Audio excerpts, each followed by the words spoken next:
السلام علیکم ورحمۃ اللہ وبرکاتہ۔ ناظرین محترم، کیا آپ کے دماغ میں ہر وقت خیالات کا تانتا بندھا رہتا ہے؟ کبھی ماضی کی یادیں، کبھی مستقبل کا خوف، کبھی خواہشیں، کبھی فکری الجھنیں۔ یوں لگتا ہے جیسے دماغ ایک چوک ہے جہاں ہر لمحہ خیالات کا ہجوم ہے، اور اس شور میں انسان خود کو کہیں کھو دیتا ہے۔ آج ہم بات کریں گے خیالات کے اس ہجوم میں سکون کیسے ملے، اور یہ سمجھنے کی کوشش کریں گے کہ واصف علی واصف صاحب نے انسان کے خیال کے بارے میں کیا فرمایا۔ واصف علی واصف صاحب فرماتے ہیں، خیال ہی انسان کا اصل وجود ہے۔ جیسے جیسے خیال بلند ہوتا ہے ویسے ویسے انسان بلند ہوتا ہے۔ خیال کوئی دشمن نہیں بلکہ طاقت ہے، مگر جب خیال پر انسان کا قابو نہ رہے تو یہی طاقت بے سکونی بن جاتی ہے۔ ناظرین محترم، انسان کے دماغ میں روزانہ تقریباً 60 سے 70 ہزار خیالات آتے ہیں۔ ان میں سے زیادہ تر خیالات دہرائے ہوئے، بے معنی یا منفی ہوتے ہیں، یعنی نیگیٹو تھنکنگ کا جو پروسیس ہے وہ ہمارے دماغ میں ہر وقت چلتا رہتا ہے۔ واصف علی واصف صاحب کہتے ہیں، خیال پر قابو پانے کے لیے لازم ہے کہ آدمی خود کو یاد رکھے، خود کو نہ بھولے، یعنی خیالوں کے ہجوم میں اپنے وجود کو یاد رکھنا یہی پہلا قدم ہے۔ واصف علی واصف صاحب فرماتے ہیں، انسان وہاں شور محسوس کرتا ہے جہاں خاموشی سے خالی ہوتا ہے۔ خیالات کا شور اس لیے بڑھتا ہے کہ اندر خاموشی نہیں رہتی۔ بڑی گہرائی والی بات کی سرکار واصف علی واصف صاحب نے، ذرا یہ نکتہ سمجھنے کی کوشش کیجئے گا کہ جب ہم دنیا کی ہر آواز کو دل میں جگہ دے دیتے ہیں نا جی، تو لوگوں کی رائے، خدشے، ماضی کے دکھ، مستقبل کے اندیشے، تو اندر سکون کیسے رہے؟ جب ان تمام خیالات کا ہجوم ہمارے اندر موجود ہوگا، ہمارے دماغ میں موجود ہوگا، تو سکون ہمارا دماغ کس وقت حاصل کرے گا؟ کس وقت محسوس کرے گا وہ سکون کو؟ جب اتنے خیالات کی بھیڑ ہمارے دماغ میں اکٹھی ہو جائے گی۔ یہ شور پھر خاموش نہیں ہوتا جب تک انسان اپنے اندر کا مرکز نہیں پاتا۔ واصف علی واصف صاحب نے فرمایا، انسان اپنے اندر موجود مرکز کو پہچان لے تو باہر کے دائرے خود بخود سمٹ جاتے ہیں۔ سبحان اللہ! یعنی اندر کا سکوت باہر کے شور کو شکست دیتا ہے۔ ناظرین محترم، اب سوال یہ ہے کہ سکون کیسے پیدا ہو؟ یہ جو ہمارے دماغ میں ہر وقت خیالات چلتے رہتے ہیں، اس کو ہم کنٹرول کیسے کر سکتے ہیں؟ واصف علی واصف صاحب کے مطابق سکون کی جڑ ذکر اور فکر صحیح میں ہے، یعنی ذکر الہی۔ ذکر انسان کے خیالات کو صفا کر دیتا ہے۔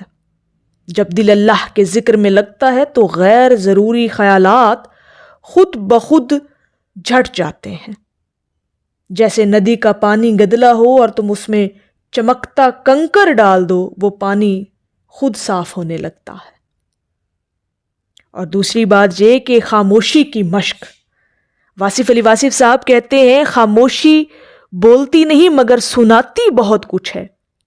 دن میں چند لمحے صرف خاموش بیٹھو، نہ بولنا ہے نہ سوچنا ہے، صرف سانس پر دھیان دو، یہی مراقبہ ہے، یہی دل کا سکون ہے۔ ایک دفعہ اپنے دل دماغ میں سے ہر سوچ کو نکال کر خود کو پرسکون کرنے کی کوشش کیا کریں۔ اور تیسرے نمبر پر بات جو سرکار واصف علی واصف صاحب نے بتائی کہ شکر اور قناعت۔ خیالات اکثر اس لیے بھاگتے ہیں کہ ہم شکر بھول جاتے ہیں اور اللہ کی دی ہوئی نعمتوں پر شکر گزاری کرنا بھول جاتے ہیں۔ واصف علی واصف صاحب کہتے ہیں، شکر کرنے والا انسان کبھی خالی نہیں رہتا. جب دل شکر گزار ہوتا ہے تو خیالات بھی مثبت ہو جاتے ہیں. پھر خیر اور عافیت کی جو سوچ ہے وہ آپ کے دماغ میں چلنا شروع ہو جاتی ہے. اور چوتھے نمبر پر جو بات کی سرکار واصف علی واصف صاحب نے کہ بار بار سوچنا فیصلہ نہ کر پانا، یہ سب بے یقینی سے جنم لیتے ہیں. واصف علی واصف صاحب فرماتے ہیں یقین فکر کا خاتمہ ہے. جہاں یقین آ جائے وہاں سوال ختم ہو جاتے ہیں. جب آپ کا یقین پختہ ہو جائے گا تو آپ کے دماغ میں چلنے والے فضول خیالات ختم ہو جائیں گے. جب انسان اپنے خیالات پر قابو پاتا ہے تو وہ جان لیتا ہے کہ خیالات آتے رہیں گے مگر وہ ان کا مالک ہے. واصف علی واصف صاحب فرماتے ہیں انسان جب اپنے خیال پر مسکرا دے تو وہ اس کا بادشاہ بن جاتا ہے. کیا خوبصورت بات اور کیا خوبصورت جملہ سرکار واصف علی واصف صاحب نے فرمایا کہ انسان جب اپنے خیال پر مسکرا دے تو وہ اس کا بادشاہ بن جاتا ہے. یہی سکون ہے جب خیال تم پر حکومت نہ کرے بلکہ تم اس پر. یہی وہ مقام ہے جہاں دل مطمئن ہوتا ہے، جہاں پھر قرآن پاک بھی فرماتا ہے کہ بے شک دلوں کا اطمینان اللہ کے ذکر میں ہے. تو ناظرین محترم، اگر آپ کے دماغ میں خیالات کا شور ہے اور دماغ میں ہر وقت خیالات چلتے رہتے ہیں تو ڈرنے کی ضرورت نہیں، بس انہیں پہچاننے کی ضرورت ہے.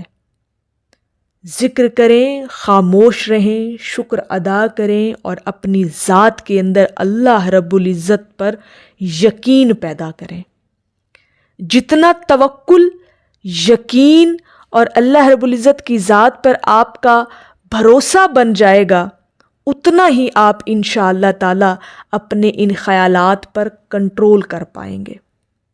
واصف علی واصف صاحب کا پیغام یہی ہے کہ سکون باہر نہیں اندر ہے، مگر اندر جانے کے لیے باہر کے شور سے گزرنا پڑتا ہے. اللہ رب العزت کی بارگاہ میں دعا ہے کہ اللہ پاک ہمیں اپنے خیالات کا بادشاہ بنائے، غلام نہیں. اور یہ بات آپ ہمیشہ یاد رکھیے گا کہ آپ اس دن اپنے خیالات پر کنٹرول کر لیں گے جب آپ کا یقین اللہ پر بن جائے گا اور آپ اپنے خیالات کے بادشاہ بن جائیں گے، جب آپ ان کو کنٹرول کرنا سیکھ لیں گے. تو ناظرین محترم، اگر آپ کو یہ ویڈیو پسند آئی ہو تو لائک اور شیئر ضرور کیجیے گا اور سبسکرائب بھی کیجیے گا تاکہ دوسرے دلوں کو بھی انشاءاللہ تعالی سکون ملے اور ان خیالات سے ان کا چھٹکارا ہو جائے. السلام علیکم ورحمۃ اللہ وبرکاتہ.